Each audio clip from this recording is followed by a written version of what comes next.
तो इस एपिसोड की स्टार्टिंग होती है हमें दो ट्रुप्स को दिखाते हैं जिसके पीछे हम लोग एक बंदे का शैडो को देखते हैं जो पीछे से चिल्लाते हुए कहता है सभी कोई साइड हट जाओ मैं आ रहा हूँ। ये सुनते अपना एमसी हंसते हुए कहता है लगता है मेरा peaceful call for conservation work कर गया। फिर अपना लियो कहता है हॉलीनेस क्या आप इस बात को लेकर सीरियस हो। और इसके बाद हम लोग उस बंदे को देखते हैं जो एक असेसियन होता है और उसका नाम चॉइस सेपिल होता है। वो हंसते हुए कहता है मैंने कुछ ज्यादा एक्सपेक्ट किया था, मुझे लगा था कि तुम लोग एक बहुत बड़े कल्ट के लीडर हो बट तुम लोग तो एक छोटे से बच्चे हो।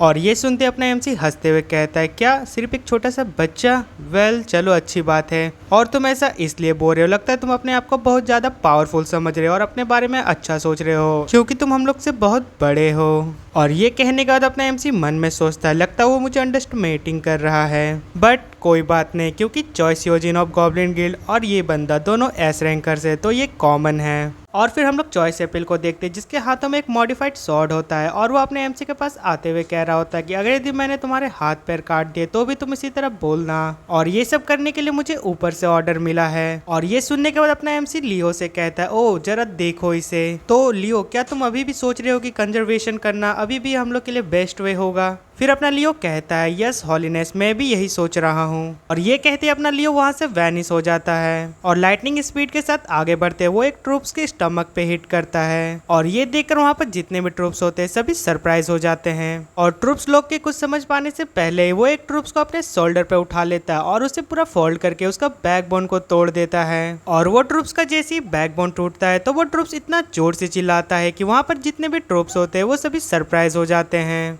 फिर अपना एमसी कहता है लियो क्या तुमने उसे रिग्रेट करने का चांस दिया था, क्योंकि जब कोई पर्सन को बीच से फॉल कर देते हैं तो वो पर्सन मर जाता है, क्या तुम ये जानते हो। फिर अपना लियो कहता है मैंने उसे माफी मांगने का एक चांस दिया था बट उसने सुना नहीं। फिर अपना एमसी कहता है तुम काफी क्रेजी हो लियो। और ये सब सुनने के बाद चॉइस एपिल भी सरप्राइज हो जाता है और वहाँ पर जितने भी ट्रूप्स होते हैं वो सभी आपस में बात करने लगते हैं कि यार ये बंदा काफी क्रेजी है, ये किसी को भी मारने से पहले एक बार भी नहीं सोचता है। फिर चॉइस एपिल अपना मन ही मन में कहता है यार ये बंदे लोग आए कहाँ से, ये लोग के पास इतनी सारी पावर्स आए कहाँ से जो कि एक ही बार में वो सभी ट्रूप्स को मार रहे हैं। और मुझे तो इन लोगों के बारे में ये बताया गया था कि ये लोग एक म्यूट्यूबर है और इन लोगों के जितने भी चैनल है वो सभी फेक हैं, तो इसका मतलब है कि उन लोगों ने मेरा यूज किया। और ये जो बंदा जो सभी ट्रूप्स को एक एक करके मार रहा है वो बहुत ही ज्यादा पावरफुल है और इस बंदे के बारे में कहीं भी एक भी रिपोर्ट मेंशन नहीं है कि ये कौन है और कहां से आया है। और ये जो मॉन्स्टर है शायद वो एस रैंक का टॉप रैंकर है, तभी तो इसके पास इतनी सारी एबिलिटीज है। और क्या गवर्नमेंट ने इसे सीक्रेटली ट्रेन किया है। और इस मॉन्स्टर ने तो चॉइस सिबू के सामने अपना सर भी झुकाया, तो जरूर चॉइस सिबू इसका हॉलीनेस होगा और वो चॉइस सिबू के इशारे पे चलता होगा।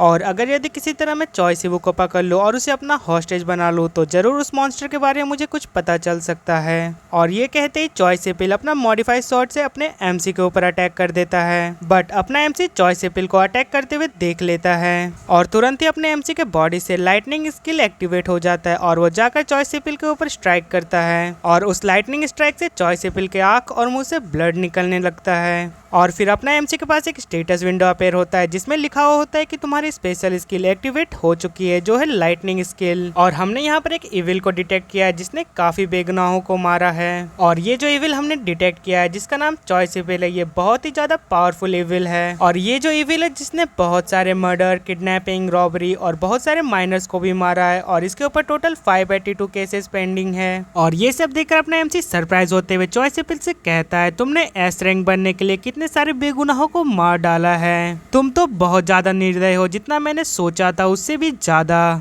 और फिर यहाँ पर हम लोग चॉइस एपिल को देखते हैं जो बहुत ही ज्यादा दर्द में होता है और उसके शरीर से बहुत ही ज्यादा ब्लड निकल रहा होता है और वो अपने एमसी के सामने गिड़गिड़ाते हुए कहता है प्लीज मुझ पर दया करो और मुझे छोड़ दो। फिर अपना एमसी कहता है क्या तुम स्विफ्ट डेथ चाहते हो, बट ये अनफेयर होगा उन लोगों के साथ जिन्हें तुमने पूरा बेरहमी से मारा था। बट सबसे पहले तुम मुझे ये बताओ कि तुम्हें मुझे मारने के लिए यहाँ पर किसने भेजा है। बट चॉइस एपिल ये बताने के लिए रेडी नहीं होता है कि उसे किसने भेजा था अपने एमसी को मारने के लिए। बट अपना एमसी उसके हाथ को अपना पैर से दबाते हुए कहता है जल्दी बताओ तुम्हें किसने भेजा था मुझे मारने के लिए, नहीं तो मैं तुम्हारे हाथ को क्रश कर दूंगा। और ये कहने के बाद अपना एमसी उसके हाथ को और जोर से पैर से दबाने लगता है और फिर पूरा दर्द में चॉइस एपिल चिल्लाते हुए कहता है अरे मैं तुम्हें बता दूंगा, प्लीज मुझे छोड़ दो, मेरा हाथ को ऐसे मत दबाओ। फिर अपना एमसी कहता है हाँ जल्दी बताओ, मुझे सुनना है कि तुम्हें किसने भेजा था।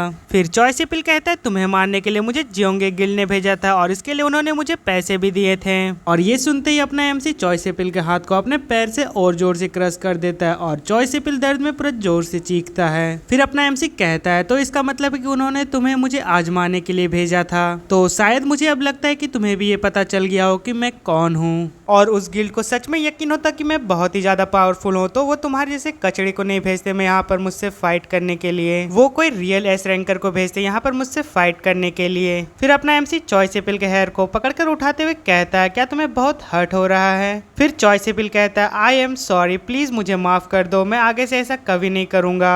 और ये सुनने के बाद अपना एमसी को थोड़ा दया आ जाता है चॉय सिपिल के ऊपर। फिर वो चॉय सिपिल से कहता है चलो ठीक है, मैंने तुम्हें माफ किया, बट आगे से ऐसा कभी नहीं होना चाहिए क्योंकि तुम्हें मारना मेरा काम नहीं है। बट अभी सबसे पहले मैं तुम्हें गॉड के सामने जजमेंट स्केल पर रखूंगा, फिर वो बताएंगे कि तुम्हारा क्या करना है। फिर तभी अपने एमसी के सामने फिर से स्टेटस विंडो अपेयर होता है जिसमें लिखा होता है डायमेंशन ईडन के साथ सिंक्रोनाइजेशन कंप्लीट हो चुकी है और अपने स्टेट्स को चेक करने के लिए कमांड का यूज करो। और डायमेंशन अर्थ ने तुम्हारे कैरेक्टरिस्टिक को कैओटिक से लेबल किया है और डायमेंशन अर्थ ने तुम्हारे ऊपर से रेस्ट्रिक्शन हटा दिया है। और इसके बाद नेक्स्ट अपडेट बहुत ही जल्द स्टार्ट हो जाएगा। और इसके बाद अपने एमसी के सामने फिर से बहुत ही लंबा चौड़ा स्टेटस विंडो अपेयर होता है जिसमें अपने एमसी का पूरा जन्म कुंडली लिखा हुआ होता है। और ये सब देखकर अपना एमसी सरप्राइज होते हुए कहता है यार इस स्टेटस विंडो में तो कुछ भी चेंज नहीं हुआ, बस सिर्फ इसमें एक और पैनल जुड़ गया है मेरे बारे में। और इसमें मेरे बारे में जो पैनल ऐड हुआ वो बहुत ही अच्छा है क्योंकि कैजुअलिटी ने मेरे ऊपर से सारे रिस्ट्रिक्शन हटा दिए हैं। और ये सब देखने के बाद अपना एमसी मन ही मन में सेकेंड अपडेट के बारे में सोच रहा होता है क्या सेकेंड अपडेट मेरे लिए कोई परेशानी खड़ी कर सकता है। और अपना एमसी ये कह ही रहा होता है कि फिर तभी अपना लियो अपना एमसी से कहता है कि योर हॉलीनेस सभी वीकलिंग्स यहाँ पर पहुंच चुके हैं। और ये सुनने के बाद अपना एमसी लियो से कहता है तो तुम्हारा ये मतलब है कि वो लोग फाइट नहीं करना चाहते हैं। और फिर हम लोग कुछ ट्रूप्स को देखते हैं जो अपना एमसी से कहता है क्या तुम्हें गवर्नमेंट ने भेजा है, और अगर यदि ऐसा है तो उन्होंने तुम्हें यहाँ पर क्यों भेजा है। बट अपना एमसी उन लोगों की बातों को इग्नोर करते हुए कहता है ओ तो मैजिक स्टोन की माइंस इस तरफ है, चलो अच्छा हुआ हमें इस माइन को ढूंढने के लिए ज्यादा मेहनत करने की जरूरत नहीं पड़ी।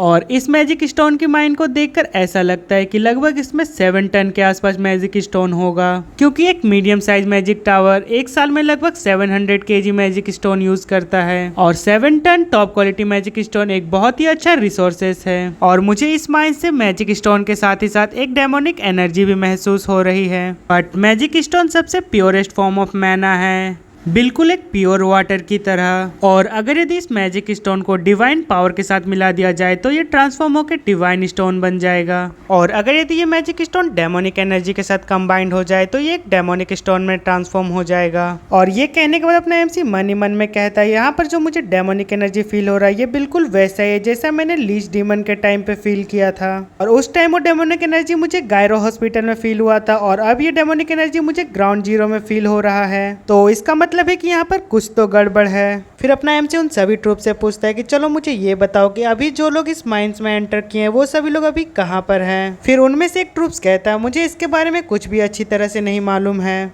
फिर तभी एक गर्ल ट्रूप्स कहती है यार इसके बारे में इसे कुछ भी मत बताओ। और ये सुनते अपना एमसी एक क्रीपी सा स्माइल करते हुए कहता है कि मैंने सुना इस प्लेस के बारे में कि ये एरिया लॉलेस है, यहाँ पर किसी भी तरह का रूल नहीं चलता है और अगर यदि मैंने तुम लोगों को हरा दिया तो ये माइंस मेरी हो जाएगी। और ये कहने के बाद अपना एमसी मन ही मन में कह रहा होता है कि इस माइन का बॉस जरूर यहीं पर ही होगा। और फिर अपना एमसी उन लोगों से कहता है अरे तुम लोग टेंशन नहीं लो, मैं इस प्लेस में फाइट करने वाला नहीं हूँ क्योंकि ये लॉलेस लैंड मुझे बहुत पसंद आ गया है और इस प्लेस को लेकर मैं थोड़ा क्यूरियस भी हूँ और मैं यहाँ पर सिर्फ इसलिए आया हूँ ताकि मैं इस प्लेस के लिए कुछ कर सकूँ। और फिर हम लोग उस रेमन टोकन को देखते हैं जो कि ग्राउंड जीरो में जाकर रिस्पॉन्ड करने लगता है और उससे ग्रीन कलर का लाइट साइन कर रहा होता है। और ये देखकर अपना एमसी मन ही मन में कहता है कि रेमन टोकन रिस्पॉन्ड कर रहा है इस डेमोनिक एनर्जी की वजह से। और फिर अपना एमसी उस रेमन टोकन को ऊपर की ओर करता है और उसे प्रेस करता है। फिर तभी अपने एमसी के सामने एक स्टेटस विंडो अपेयर होता है जिसमें लिखा होता है तुमने सैनिटरी डिक्लेयर किया है, वो भी रेमन टोकन को यूज करके, तो क्या तुम इस सैनिटरी को डिक्लेयर करना चाहते हो। फिर अपना एमसी कहता है हाँ मैं सैनिटरी डिक्लेयर करता हूँ। फिर तभी एक स्टेटस विंडो में लिखा हुआ आता है कि अब से ये एरिया सैनिटरी हो चुकी है।